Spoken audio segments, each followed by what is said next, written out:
quite nice to actually get hands-on experience in the fieldwork. Like, you don't really get this from a textbook sitting in class. So today we are at Cymru Marsh and the students are doing a preliminary ecological appraisal. So they are looking at habitats that are present on site, and also we are looking at doing some water bowl training with the Wildlife Trust. So we're looking through the vegetation here to see if we can see clear 45-degree angles in the vegetation, additionally little pellets and other signs that they could possibly leave. This basically shows us how the population is doing here.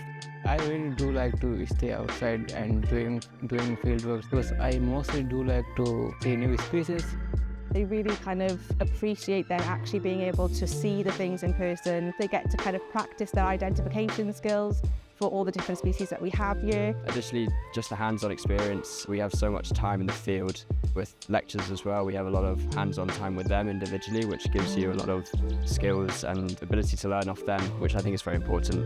I improved my skills in mapping and collecting data from the birds by listening to the bird sounds and detect which species are they.